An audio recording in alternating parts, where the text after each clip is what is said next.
જય શ્રી કૃષ્ણ મિત્રો. રાજકિશનજી સવારે સમાચારના વાંચતા વાંચતા હળકી ઊંઘની ઝપકી લઈ રહ્યા હતા. એટલામાં અચાનક તેમના કાનમાં પડેલા અવાજથી તેમની નિંદ્ર તૂટી ગઈ. અભિનંદન બાપુજી, પ્રાચી બ્રિટિયાના લગ્ન નક્કી થઈ ગયા છે. નોકર શ્યામુ અંદર આવતો બોલ્યો. રામકિશનજીએ સમાચારપત્ર નીચું મૂક્યું. અરે શ્યામુ, તું ગામેથી ક્યારે આવ્યો? ગામમાં બધું સારું છે ને? શ્યામુએ માથું નમાવીને જવાબ આપ્યો. બસ બાપુજી, તમારી અને માલકીનની કૃપાથી બધું સારું છે. તમે તો કશું કહ્યું નહીં, પણ અમને ખબર પડી ગઈ કે તમે 2 દિવસ પહેલાં પ્રાચી બિટિયાના લગ્ન નક્કી કરી દીધા છે. ક્યાં પરિવાર છે? છોકરો કયો છે અને શું કરે છે? રાજકિશનજી હસીને બોલ્યા. અરે શ્યામુ, આવતાની સાથે એક પછી પૂછવા લાગ્યો. એક શ્વાસ તો લઈ લે.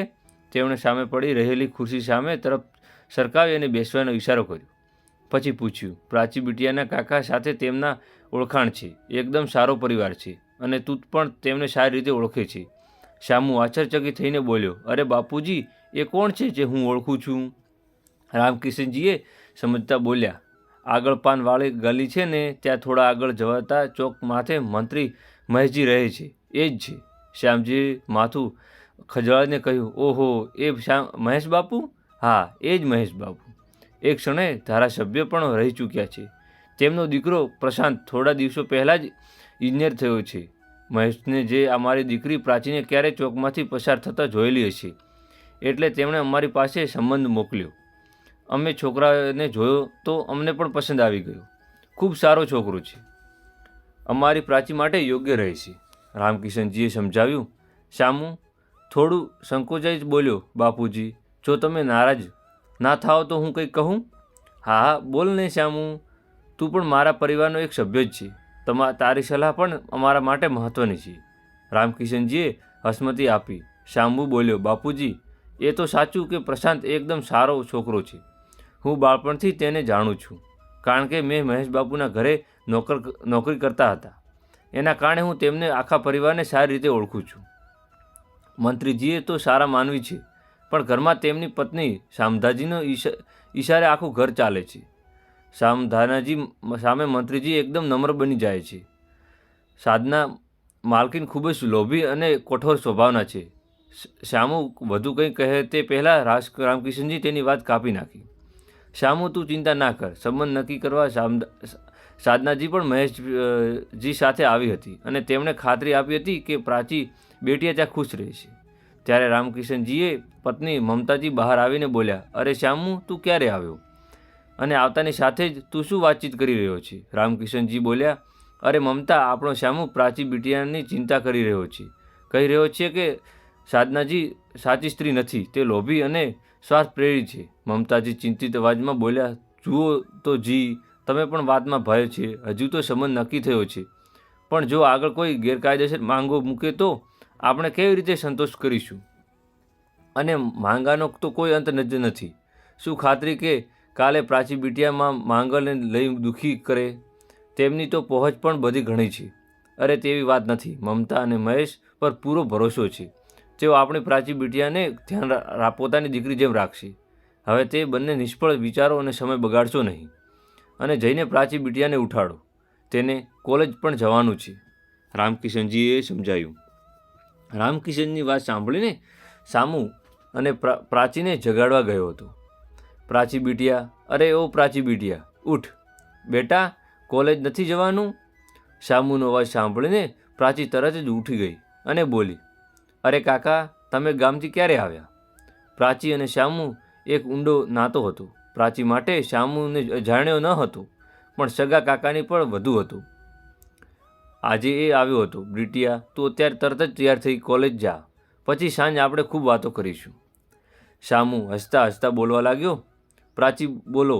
હા કાકા, મને પણ તમારાથી ઘણી બધી વાતો કરવાની ઈચ્છા છે, પણ આજે કોલેજ જઉં છું, ખૂબ જ જરૂરી છે. પરીક્ષામાં ફોર્મ ભરવાનું છે, નહીં તો રજા લઈને લોત. કોઈ વાત નહીં બેટા, પહેલાં તું ભણતર જરૂરી છે, શ્યામુએ કહ્યું. પ્રાચી તૈયાર થઈને કોલેજ ચાલી ગઈ, પણ ત્યાં રામકિશનજીના રાજકિશનના મનમાં શ્યામુ અને મમતાની વાતોમાં સંચય ઊંડો થવા લાગ્યો. અને આખરે થયો કે કેમ નહીં. શ્યામુ અહીં આવતા પહેલાં આખો 10 વર્ષ મહેશબાબુના ઘરમાં નોકરી કરી આવ્યો હતો. તેનાથી વધુ મહેશ બાપુ પરિવારના સ્વભાવ અને પ્રકૃતિનો બીજો કોણ ઓળખી શકે? આ જ વિચારો ડૂબેલા રામકિશનજી પોતાના આશ્વાસન આપતા બોલ્યા, પ્રાચીનના નસીબ અને પર આ અંધકાર કદી હાવી હોઈ ન જાય. આખરે ઈશ્વરે દીકરી આપી છે તો કશુંક સારું જ વિચાર્યું હશે. ત્યારે અચાનક દરવાજા પર કોઈ ટકારો માર્યો. રામકિશનજી બોલ્યા, અરે શ્યામુ, જરાક તો જો દરવાજા પર કોણ આવ્યું છે. આ બાપુજી, હું જોઉં છું કહીને શ્યામુ દરવાજો ખોલવા માટે જાય છે. સામે મહેશ અને તેમની પત્ની સાધનાબેન ઊભા હતા. શ્યામુને જોઈને મહેશજી બોલ્યા, અરે શ્યામુ, તું ગામથી ક્યારે આવ્યો? માલિક, આજે સવારે જ આવ્યો છું. ચાલો અંદર આવો. અંદરથી રામકિશનજી અવાજ આપી, કોણ છે શ્યામુ? મહેશજી બોલ્યા, હું અને મારી ધર્મપત્ની સાધના આવ્યા છીએ. આટલું સાંભળતા જ સાથે જ રામકિશનજી ઉઘાડા પગે દરવાજા તરફ દોડ્યા. અરે ઓહો, આવો આવો આવો. હાથ જોડીને તેમણે મહેશજીને અને સાધનાબેનને અંદર બોલાવ્યા. પછી પોતાની પત્ની મમતાજીને અવાજ આપીને બોલ્યા, અરે સાંભળ ભાગ્યવાન, મહેશબાબુ અને સાધનાબેનજી આવ્યા છે. મમતાજી બહાર આવી અને તેમના ચહેરા પર ચિંતાનો ચિહ્ન સ્પષ્ટ દેખાઈ રહ્યો હતો. એમણે સ્પષ્ટ પણ કે કેમ નહીં, કોઈ પૂર્વ સૂચન આપ્યા વિના પ્રાચી અને સાસુ સસરા તેમના નિવાસસ્થાન પર પધાર્યા હતા. રામકિશનજી શ્યામુ તરફ જોઈ બોલ્યા, શ્યામુ, જરા મહેશજી અને સાધનાજી માટે પાણી અને એમના માટે નાસ્તોની વ્યવસ્થા કરી દેને. હા બાપુજી, હમણાં લઈને આવું છું કહીને શ્યામુ આગળ વધતો અને તે પહેલાં જ મહેશજી અને તેમને રોકી દીધો અને કહ્યું, અરે ઊભા રહે શ્યામુ. રામકિશનજી બાપુ, અમે અહીં નાસ્તો કરવા નથી આવ્યા, પણ કેટલીક અગત્યની વાતો કરવા આવ્યા છીએ. આ વાત સાંભળી મમતાજી ચિંતાભર નજરે રામકિશન તરફ જોઈ રહેવા લાગ્યા. રામકિશનજીના ચહેરા પર એક પણ અજીત ચિંતા દેખાતી હતી. કદાચ શ્યામુ વ્યક્ત કરેલી ચિંતા સાચી જ હતી કે નહીં, આ વિચારતા જ રામકિશનજી મહેશજી તરફ જોઈને બોલ્યા, હાજી કહો, આવી શું વાત બની કે જે માટે તમે સ્તંભ આવું સ્પષ્ટ ઉઠાવવું પડ્યું? મહેશજી બોલ્યા, હજુ કષ્ટ એવું જ છે. આ વાત કહેવા માટે અમારે સ્વયં જ આવવું પડે, પણ પ્રાચી ક્યાંય દેખાતી નથી. મહેશજીએ આસપાસ જોયું. રામકિશનજી બોલ્યા, પ્રાચી બિટિયા હમણાં જ કોલેજ ગઈ છે. આજે તેના પરીક્ષાના ફોર્મ ભરવાનું હતું. પણ કહો મહેશજી હસીને બોલ્યા, હજુ ચિંતામાં કોઈ વાત નથી થતી. આનંદ વાત છે. અમારા પંડિતજીએ આવતા મહિનાની 20મી તારીખે લગ્નનું શુભ મુહૂર્ત બનાવ્યું છે. નહીંતર પછી સીધું 6 મહિના પછી મુહૂર્ત મળશે. હવે તમે કહો, તમારી શું ઈચ્છા છે? રામકિશનજી ચિંતાથી બોલ્યા, લગ્ન તો કરવા જ પડશે, પણ એટલી ટૂંકી મુદત બધું આયોજન કેવી રીતે થશે? સાધનાબેન હસીને બોલ્યા, અરે ભાઈ સાહેબ, આમ શું વિચારો છો? આજે તો ઇન્ટરનેટનો યુગ છે. તમે ઓનલાઈન ઓર્ડર કરો તો બધું સામાન તમારા ઘરમાં જ હાજર થઈ જાય. આમંત્રણ મોકલ્યું હોય તો ઈમેલ અને સોશિયલ મીડિયા પર 50 રીતો છે. બધું થઈ જશે. તમે બસ સંમતિ આપો. રામકિશનજીએ ઊંડા શ્વાસ લીધો અને સંમતિ આપી.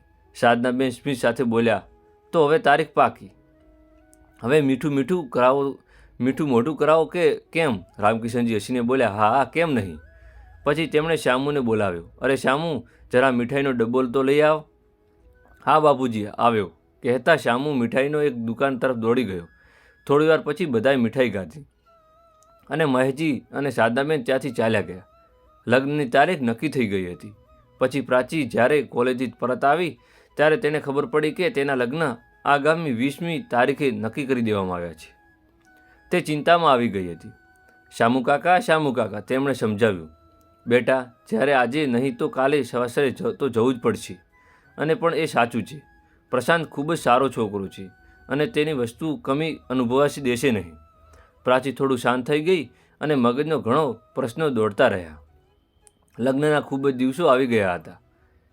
દિવસે પછી એક દિવસ પસાર થઈ ગયો હતો અને તે શુભ દિવસ આવી ગયો હતો જ્યારે જાન દરવાજા પર આવીને પહોંચી હતી.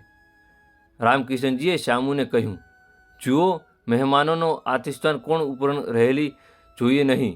આ જવાબદારી છે. શ્યામુ આત્મવિશ્વાસથી બોલ્યો, હા બાપુજી, તમે બિલકુલ નિશ્ચિત રહો. ત્યાં જ દરવાજા તરફ બારાત આવીને પહોંચી હતી. મમતાબેન અને રામકિશનજી તેમના સગા સંબંધીઓ સાથે જાનનું સ્વાગત કરવા દરવાજા પર ગયા. શણગાઈનો સંગરભેર ભાગી રહ્યો હતો. આટલામાં જ મહેશજી જાનની વચ્ચેની આગળ આવ્યા અને રામકિશનજીને હાથે હાથ ઇશારો કરીને નજીક બોલાવ્યા. પછી તેમણે કાનમાં કંઈક કહ્યું. આ સાંભળીને રામકિશનજી ચહેરા પર રંગ ઉડી ગયો હતો. પછી મમતાબેન અને શ્યામુને સંકળી રસોડામાં બોલાવ્યા. રામકિશનજીનો ઉતરેલો ચહેરો જોઈને મમતાજી ગભરાઈ ગયા અને બોલે, અરે વાત તો કહો, તમે શું છે? હા બાપુજી, કંઈક તો બોલો. શ્યામુ ચિંતાથી પૂછવા લાગ્યો. રામકિશનજી કશું ન બોલી શક્યા. તેમણે ધીમે ધીમે ઓરડામાં પ્રવેશ્યા અને પથારી પર બેસવાનો પ્રયાસ કરતા હતા, પણ ત્યાં અચાનક ગભરાટથી નીચે પડી ગયા. તેમની આંખોમાંથી આંસુ વહેવા લાગ્યા હતા. મમતાજી તેમને હચમચાવી બોલ્યા, અરે શું થયું છે, કહો ને. રામકિશનજીની ભીનું કરી બોલ્યા. મમતા મહેશજી અને ઈશારાથી નજીક બોલાવ્યા હતા. તેઓ કહેતા હતા કે આપણી પ્રાચી બિટિયા પર માંગળ દોષ છે, એટલે તે લગ્ન શક્ય નથી. આ સાંભળીને મમતાબેન ચોંકી ગયા. શું આપણી પ્રાચી પર માંગળી દોષ? જો પ્રાચી પર માંગળી દોષ હતો તો પહેલાં કુંડળી કેમ નહોતી મિલાવી? આ બધું પહેલાં કેમ નહોતું જણાવ્યું? અને જો માંગળ દોષ હતો તો દરવાજા સુધી જાન લાવીને પછી ફેરવાની ધમકી આપવાનો શું અર્થ? સાંભળો બાપુજી, રડશો નહીં. આગળ શું થયું તે કહો. શ્યામુની ચિંતા વ્યક્ત કરી. રામકિશનજી આંસુ લૂછીને કહ્યું, મેં મહેશજીને પૂછ્યું કે હવે શું કરું, તો સાધનાબેનજી બોલી, 5 લાખ રૂપિયા આપો તો જાન પાછી નહીં લઈ જઈએ. મેં કહ્યું હતું ને, અમારે ત્યાં એટલો મોટો ખર્ચો કેમથી થશે? તો તે બોલી, પૈસાથી શું કોઈ ઘરમાં હોય છે? બસ આ બાળકો ખુશ રહેવા જોઈએ. મેં ઘણા સમજાવવાનો પ્રયત્ન કર્યો, મારી પરિસ્થિતિ જણાવી, પણ તેઓ જાન પાછી ફેરવાની ધમકી આપવા રહ્યા હતા.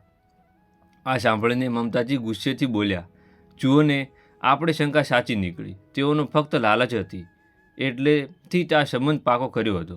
દરવાજા પર આવીને કેવી મીઠી મીઠી વાતો કરી ગયા, પણ હકીકત એ જ નીકળી કે શ્યામુ પહેલાંથી જ કહી હતી. શ્યામુ બોલ્યો, હું એ લોકોને સ્વભાવ સારી રીતે જ ઓળખતો હતો, એટલે જ મેં તમને પહેલાંથી ચેતવણી આપી હતી. પણ રામકિશનજી બાપુ, તમારો વિશ્વાસ સામે હું ચૂપ રહી ગયો. હવે તમે શું નિર્ણય લેશો? મમતાજી ગુસ્સે થઈને બોલે, નિર્ણય શું છે? જાન પાછી ફેરવા દો. આવા ભિખારીઓને પોતાની દીકરી સોંપવી એના કરતાં મારી દીકરી કૂવામાં ડૂબી દઉં.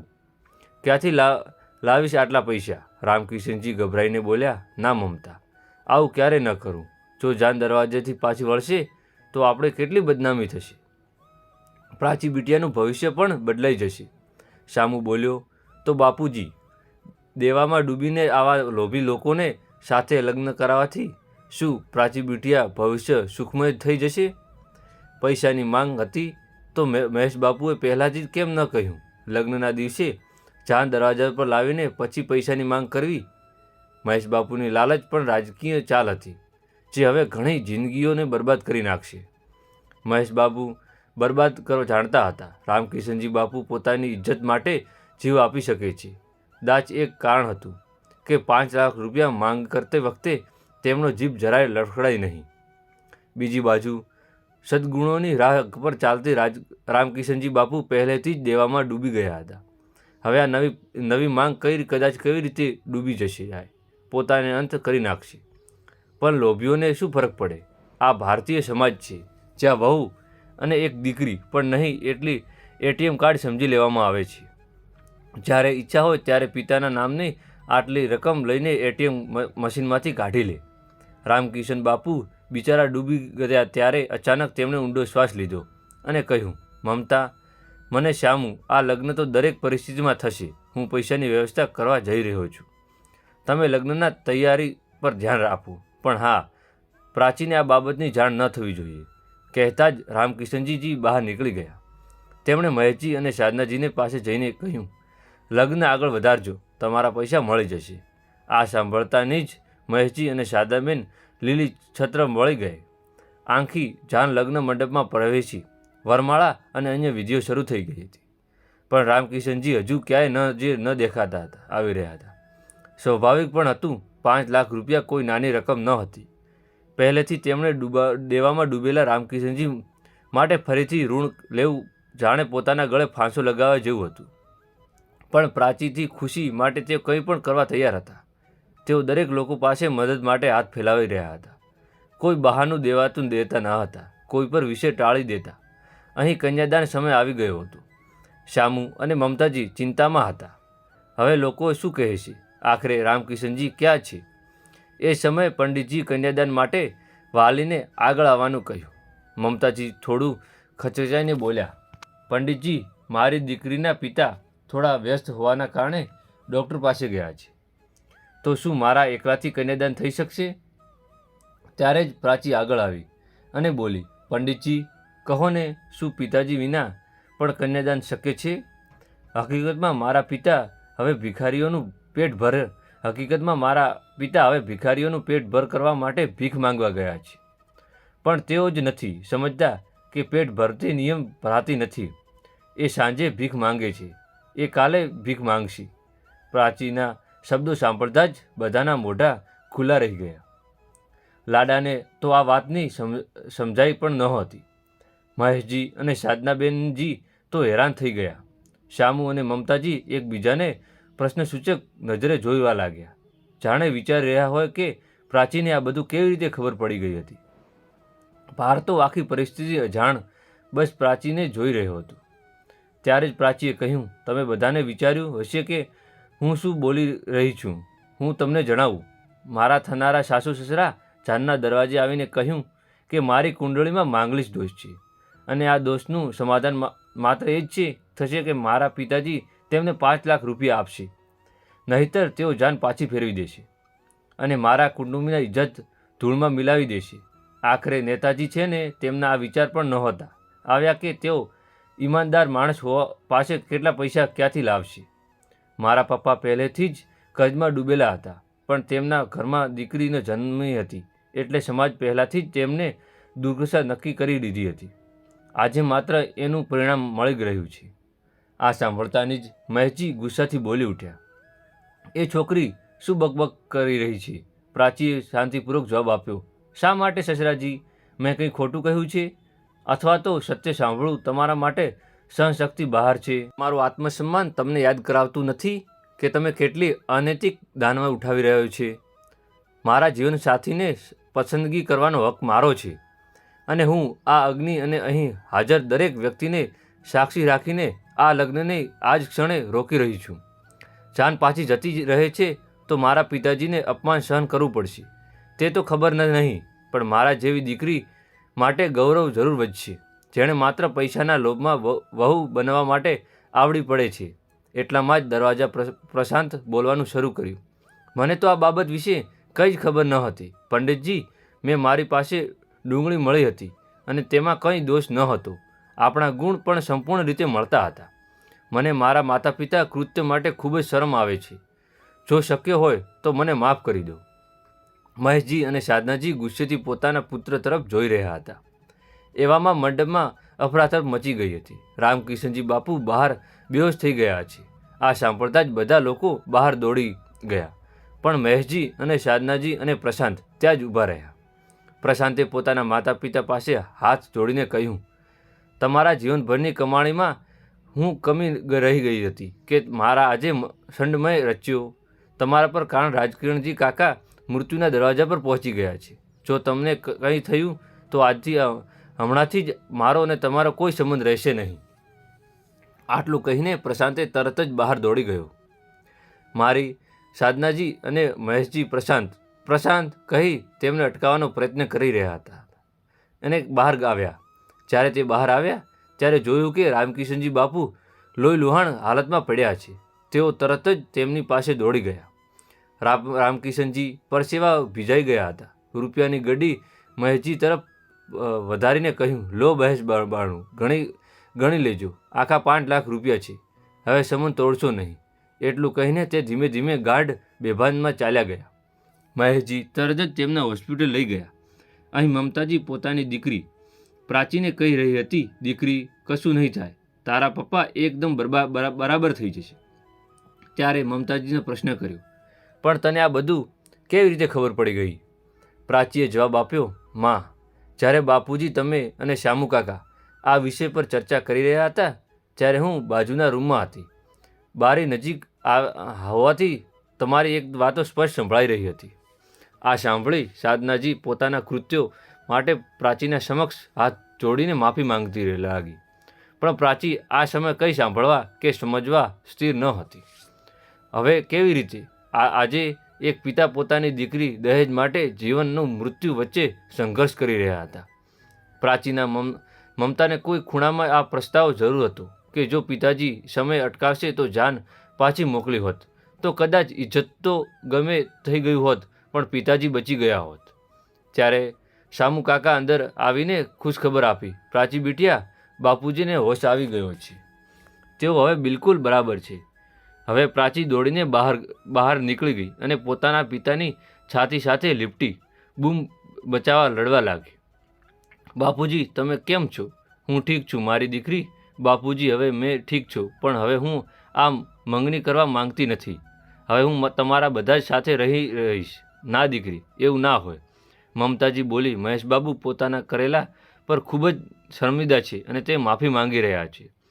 તેમણે પોતાના બધા પૈસા પાછા આપી દીધા છે. આ સાંભળીને સાધનાજી આગળ આવીને બોલ્યા, હા દીકરી, લાલચે અમારી આંખો બંધ કરી દીધી હતી, પરંતુ તું અમારી આંખો ખોલી દીધી છે. તમે અમારા ખોટા કૃત્ય પર ખૂબ શર્મિંદા છીએ.